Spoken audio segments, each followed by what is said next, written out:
Bienvenidos sean todos a la ciencia detrás del sexo. Soy el doctor Fernando Serrano y hoy vamos a hacer este pequeño video hablando sobre mitos del sexo anal, basado fundamentalmente en preguntas que ustedes con mucha frecuencia nos hacen a través de las cajas de comentarios de nuestros posts, nos dejan en mensajes directos cuando hacemos live, correos electrónicos.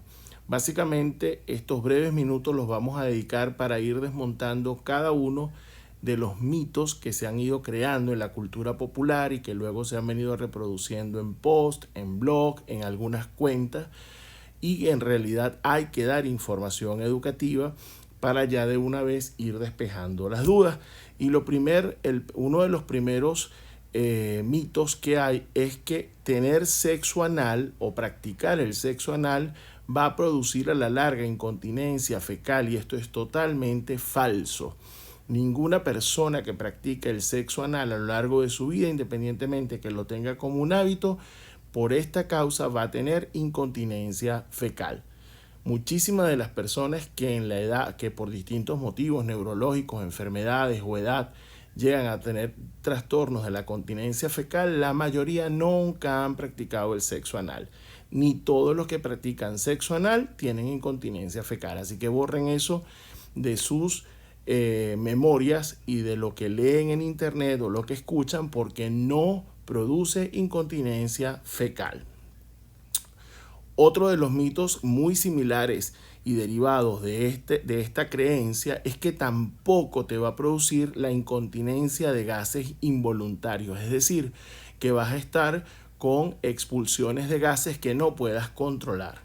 No existe ningún tipo de incontinencia asociada a la práctica del sexo anal, bien sea que lo hagas de forma regular, esporádica o sea tu hábito de vida.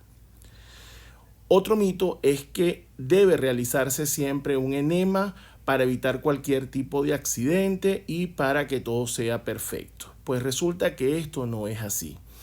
Para empezar, los enemas, que son los lavados que se hacen con la colocación de ciertos líquidos preparados, son fórmulas comerciales que se aplican con una pera a nivel del ano recto para hacer una limpieza mecánica de los emuntorios o heces fecales que están allí. Primero, es un procedimiento que se debe realizar con extrema cautela y que debería ser solamente bajo indicación médica, puesto de que allí pueden existir lesiones preexistentes, patología colorectal o anorrectal, como es el caso de fisuras anales, fístulas perianales, hemorroides internas y externas, inclusive tumores, y una mala manipulación pudiese complicar estas patologías. Por otra parte, un enema muy mal colocado pudiese inclusive favorecer una sepsis intestinal, produciendo perforaciones de microdivertículos en ciertas personas con algunas patologías como enfermedad diverticular de colon, por ejemplo. Por lo tanto, el enema no es algo que debamos hacer a la ligera, como simplemente ir y afeitarte la cara o cepillarte los dientes porque vas a dar un beso. Van a conseguir infinidades de blogs, de videos, de canales de YouTube de gente que supuestamente sabe del tema, pero que en realidad lo hacen desde la ignorancia y la inconsciencia de que el enema es un procedimiento que, si bien se puede hacer en la casa, debe tener como mínimo la indicación del médico para descartar todos aquellos factores que pudieran estar contraindicados. Por otro lado, asumiendo que el enema no trajese ningún tipo de inconvenientes, el enema solamente nos va a producir una limpieza mecánica del colon, específicamente una limpieza mecánica de la porción del ano recto, no una limpieza microbiológica, es decir, no vamos a esterilizar la zona. Y aunque ustedes no vayan a ver después de un enema contenido fecal, que es una de las cosas que hace que la gente quiera ponerse el enema para evitar estos accidentes incómodos, hay millones de microbios en esa zona, algunos viven allí, como es el caso de la bacteria Escherichia coli, que por cierto, en el varón van a producir infecciones urinarias, puede producir infección prostática de las vías espermáticas, inflamaciones testiculares, orquitis, y que luego por retruque al varón tener la infección como portador, al tener relaciones sexuales vaginales con su pareja, asumamos que es una pareja femenina, le puede transmitir para que ellas tengan posteriormente infecciones urinarias o infecciones vaginales. Entonces el enema solamente proporcionaría una limpieza mecánica para evitar un accidente, pero no va a esterilizar la zona. Por lo tanto, ustedes no van a ver los millones de microbios, pero ellos van a estar allí. Así que tenemos que tenerlo muy en cuenta para no hacer uso indiscriminado de esta técnica. Tampoco es necesario ningún tipo de dieta previa. Se lee con mucha frecuencia que deben practicar un ayuno de 6 horas, que deben estar 24 o 48 horas haciendo dieta líquida. Señores, la gran mayoría de las personas que practica el sexo anal de manera regular no está haciendo ninguna de estas cosas. Ni se someten a dietas especiales, ni se colocan enemas, ni se hacen purgantes. ¿Por qué? Porque como dice el dicho, si no te gusta la pelusa, no te comas el durazno. Si eres tan escrupuloso, simplemente no lo hagas. Ya al final les voy a dar unos pequeños tips de 2 cosas muy sencillas que pueden hacer para disminuir el accidente, que es la presencia de materia fecal durante la penetración o durante el sexo anal, pero van a hacer una actividad que es esencialmente contaminada. ¿Por qué? Porque aunque esté limpia con todo lo que quiera limpiar, finalmente los microbios siempre van a estar allí. Así que no es necesario tampoco hacer ninguna dieta previa. Obviamente, si usted el día anterior a la práctica anal, usted consumió una comida rica en fibras, en granos, por ejemplo, que producen un gran volumen fecal, tiene mayor probabilidad de tener una gran descarga de muntorios en la ampolla rectal. De todas maneras, más adelante vamos a ver qué hacer, pero en esencia no necesitas ninguna dieta especial. Otro mito es con respecto al uso de la saliva. La saliva no es el mejor lubricante por varias razones. Primero, requerirías de grandes cantidades de saliva que es imposible que tu boca pueda producir. ¿Por qué? Porque la saliva se absorbe muy rápidamente por la mucosa anal y mucho más durante el proceso de penetración. Entonces necesitarías grandes cantidades de saliva para conseguir un efecto lubricante determinado en el tiempo que va a durar la penetración.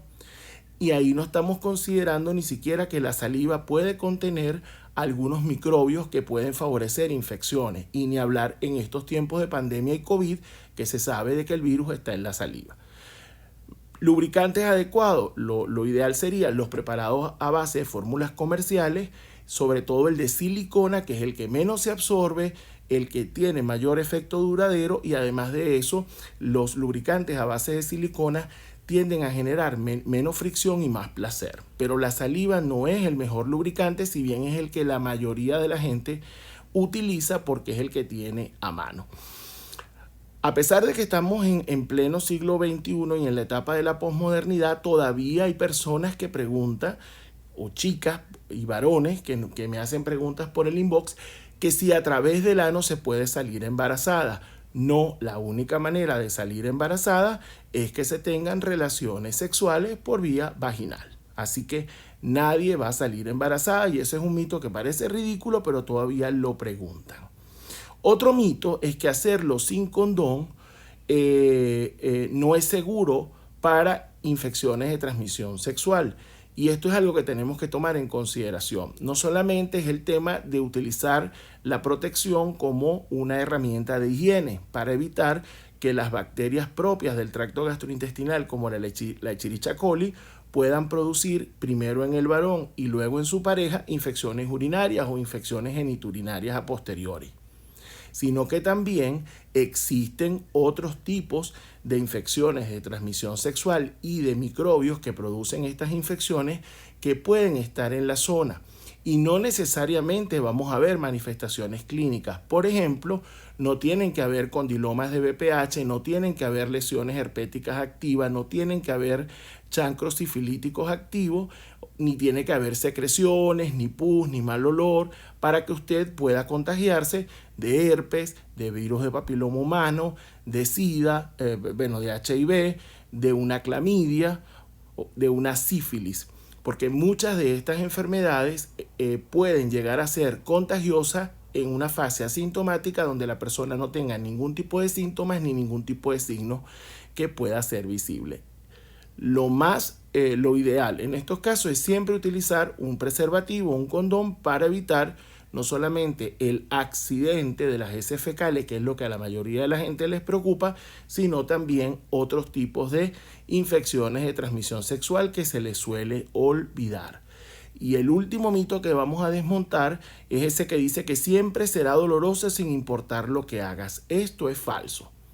Si bien el ano no es la vía natural para tener relaciones sexuales y como siempre les he dicho, el ano no lubrica y requiere de abundante lubricación para tener un efecto, el menor efecto molesto posible, si existe una muy buena técnica previa de relajación, de excitación, se utiliza abundante lubricación, se hace un juego previo, se hace una dilatación progresiva, se hace una penetración lenta, suave y gentil, y a medida que se vaya practicando poco a poco, puede llegar a dominarse la técnica para que finalmente la penetración anal pueda ocurrir sin dolor.